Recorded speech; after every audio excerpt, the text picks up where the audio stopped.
Shalom Bapak Ibu Saudaraku, kita bersyukur Tuhan pertemukan kita di pagi hari ini. Tentu itu adalah anugerah berkat darinya. Mari kita maknai hari Rabu ini dengan firman Allah lewat bacaan Alkitab kita. Sebelumnya mari kita awali dengan doa, kita berdoa. Terima kasih Tuhan Yesus, kami boleh ada di hari Rabu di pagi ini untuk menikmati anugerah berkat pemberian-Mu kepada kami. Kami mau mensyukurinya lewat kesediaan kami untuk membaca Alkitab dan merenungkan firman-Mu. Karena kami percaya lewat firman Allah di pagi ini, kami mampu membawa kehidupan kami menjadi seperti yang Engkau inginkan. Untuk apa yang kami minta ini Tuhan, berfirman-Lah, karena kami sedia mendengarkannya. Demi Yesus Tuhan kami. Amin. Saudaraku, bacaan Alkitab kita di pagi ini terambil dari kitab 1 Korintus pasal 13 ayat 1 sampai 7. Demikian firman Tuhan. Sekalipun aku dapat berkata-kata dengan semua bahasa manusia dan bahasa malaikat, tetapi jika aku tidak mempunyai kasih, aku sama dengan gong yang berkumandang dan canang yang gemerincing. Sekalipun aku mempunyai karunia untuk bernubuat, dan aku mengetahui segala rahasia dan memiliki seluruh pengetahuan, dan sekalipun aku memiliki iman yang sempurna untuk memindahkan gunung, tetapi jika aku tidak mempunyai kasih, aku sama sekali tidak berguna. Dan sekalipun aku membagi-bagikan segala sesuatu yang ada padaku, bahkan menyerahkan tubuhku untuk dibakar, tetapi jika aku tidak mempunyai kasih, sedikit pun tidak ada faedahnya bagiku. Kasih itu sabar, kasih itu murah hati, ia tidak cemburu, ia tidak memegahkan diri, dan tidak sombong. Ia tidak melakukan yang tidak sopan dan tidak mencari keuntungan diri sendiri. Ia tidak pemarah dan tidak menyimpan kesalahan orang lain. Ia tidak bersukacita karena ketidakadilan, tapi ia bersukacita karena kebenaran. Ia menutupi segala sesuatu, percaya segala sesuatu, mengharapkan segala sesuatu, sabar menanggung segala sesuatu. Saudaraku, tema khotbah kita di pagi ini oleh Majelis Sinode ditulis demikian dalam SBU, kasih itu aksi. Saudaraku, firman Tuhan bagi kita di pagi ini membawa kita kepada kesadaran untuk menyatakan kasih. Bahkan tema khotbah kita mengatakan dengan tegas, kasih itu aksi. Aksi artinya kasih itu tindakan. Kasih itu perbuatan nyata. Kasih itu konkret atau kelihatan. Saya pikir saudaraku, ini baik untuk kita renungkan, supaya betul-betul kita menempatkan kasih itu seperti yang Tuhan inginkan. Salah satu ajaran Yesus yang berbicara tentang kasih itu selalu dibangun dengan kalimat kasih agape, bukan kasih yang lain. Kasih agape artinya kasih tanpa pamrih, kasih yang tulus, kasih yang jujur, kasih yang ikhlas, kasih yang tidak menuntut balas. Dan kasih itu saudaraku, kasih agape itu hanya bisa lahir dari lubuk hati yang paling dalam, dari jiwa yang memuliakan Allah. Karena hanya dengan demikian Kasih yang kita nyatakan bukan kasih yang pura-pura, bukan kasih yang penuh dengan kemunafikan. Nah, saya pikir ini sangat baik untuk kita renungkan, karena kasih seperti inilah yang diinginkan oleh Allah. Kita bisa lihat dalam bacaan kita, saudaraku, dalam ayat pertama dan seterusnya dikatakan begini.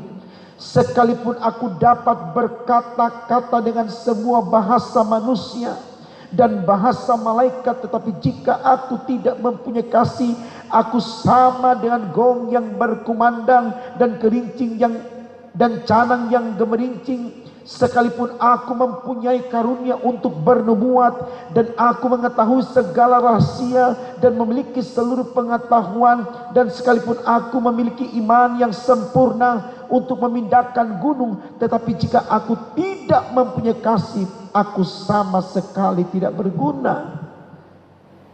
Luar biasa. Firman ini menegaskan kepada saudara dan saya bahwa kasih itu yang menentukan berguna, bermanfaat, berarti hidup kita ini atau tidak. Walaupun kita pintar cerdas, kita kaya raya, kita terkenal, kita bisa melakukan banyak perkara yang spektakuler, perbuatan-perbuatan yang besar, kalau kita tidak punya kasih, dikatakan dalam bacaan kita, sesungguhnya aku tidak berguna. Kenapa demikian, saudaraku? Tentu patut kita bertanya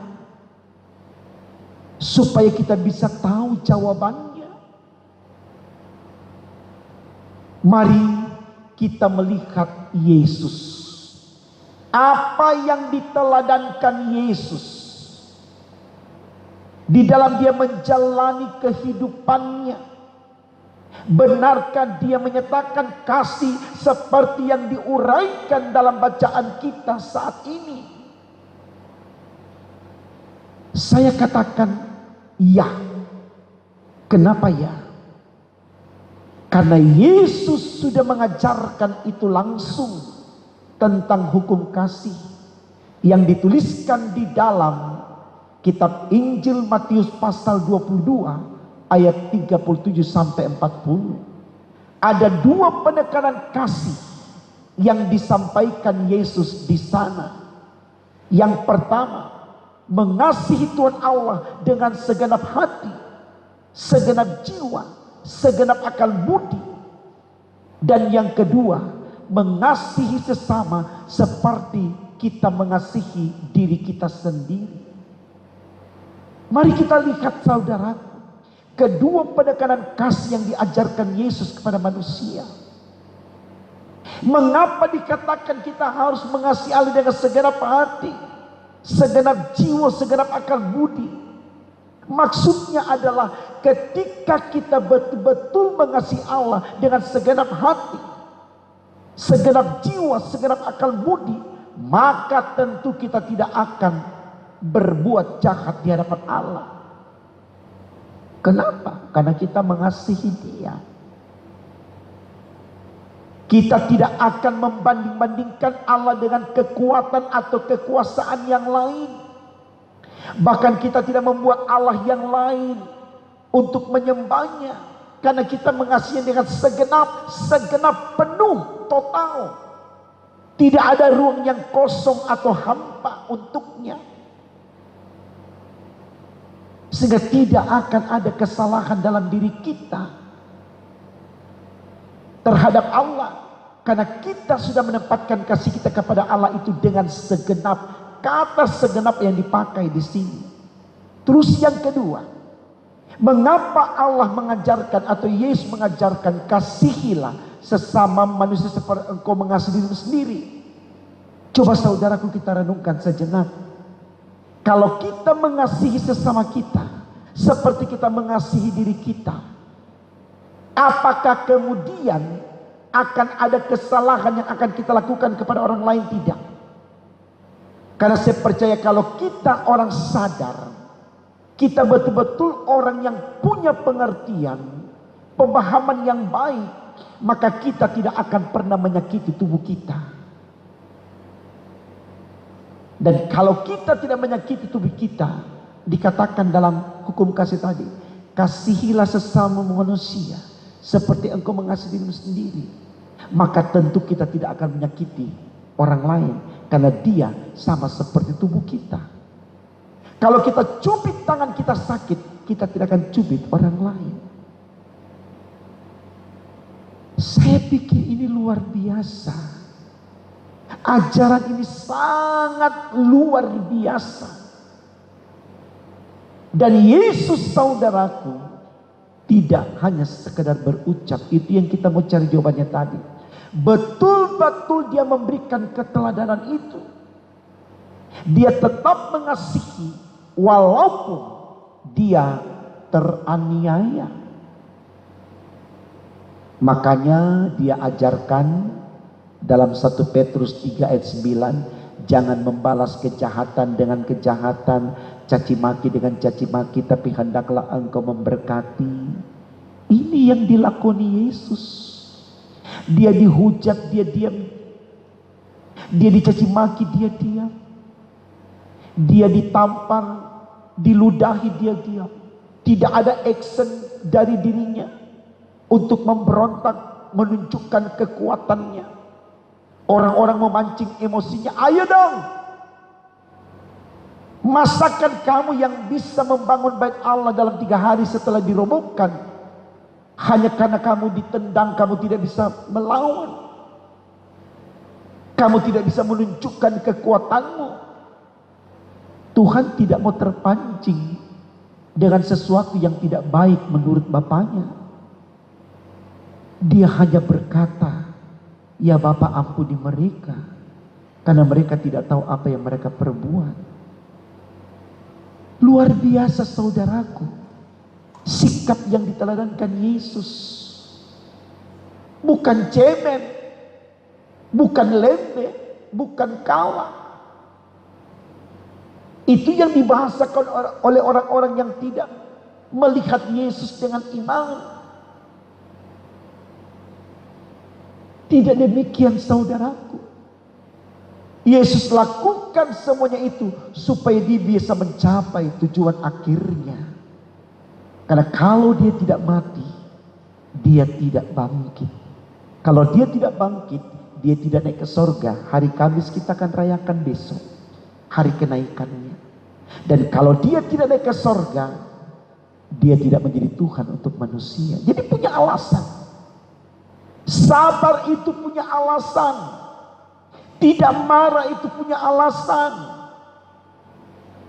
Tidak membenci itu punya alasan. Seperti bacaan Alkitab kita dikatakan di sana, kasih itu sabar, kasih itu murah hati, ia tidak cemburu, ia tidak memegahkan diri, dan seterusnya. Karena apa, saudaraku? Ketika kita marah, ketika kita cemburu, ketika kita dendam, apakah sudah kita dapatkan apa yang kita inginkan?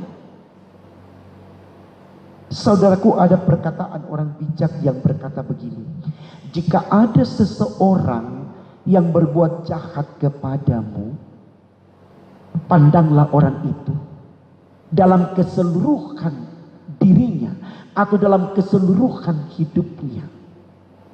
Jangan hanya lihat bagian di mana engkau tersakiti. Jangan. Karena pasti di keseluruhan kehidupan orang itu ada sesuatu yang baik di sana. Sehingga ketika kita melihat ada sesuatu yang baik dari dirinya, itu bisa menutupi kesalahan yang ada padanya. Supaya kita tidak dendam, kita tidak hidup dengan benci, kita tidak hidup dengan marah. Dan itu baik untuk diri kita. Tidak darting, tidak jantungan, dan seterusnya. Saya percaya, saudaraku, seorang narapidana pun tidak berarti dia tidak bisa menjadi baik.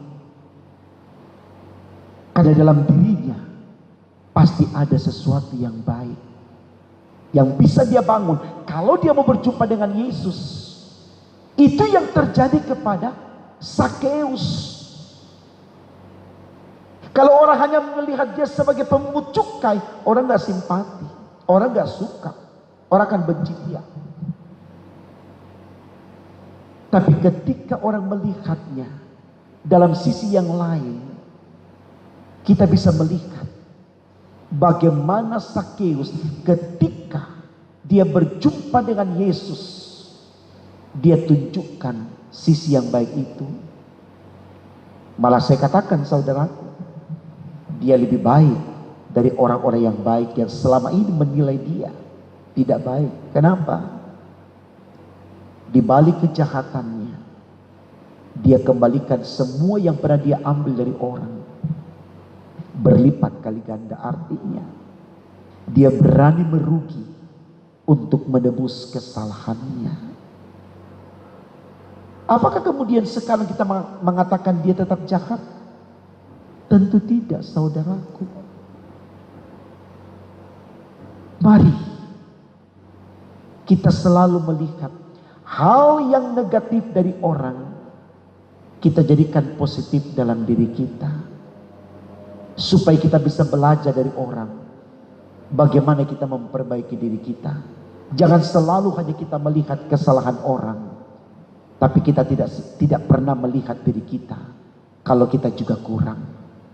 Karena itu saudaraku, mari kita jadikan firman Tuhan pada hari ini betul-betul sebagai sarana koreksi bahwa saya mau hidup dengan kasih, supaya tidak ada lagi amarah, dendam, cemburu, iri, dengki dalam diri kita, supaya ada kerelaan yang tulus dan jujur, ikhlas tanpa pamrih.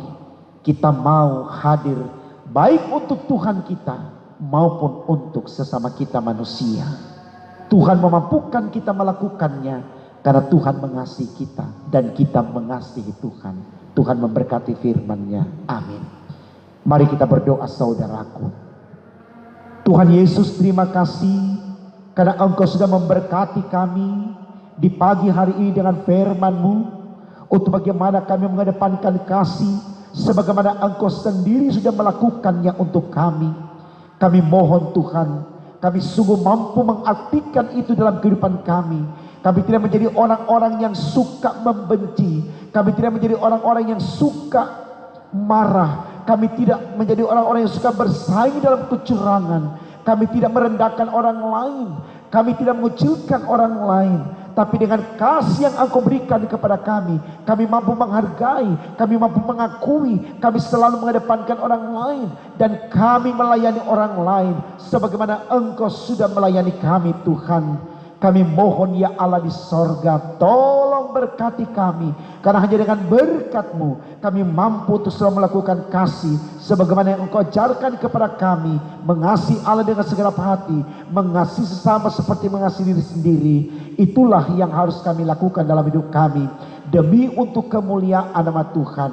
Biarkan kami melangkah hari ini sampai selesai aktivitas kami hari ini dengan melakukan kasih, baik kepada diri sendiri, kepada sesama, terlebih kepada Tuhan, demi untuk kemuliaan nama-Mu. Di dalam nama Tuhan Yesus kami sudah berdoa dan mengucap syukur kepada Bapa di sorga. Haleluya, puji Tuhan. Amin.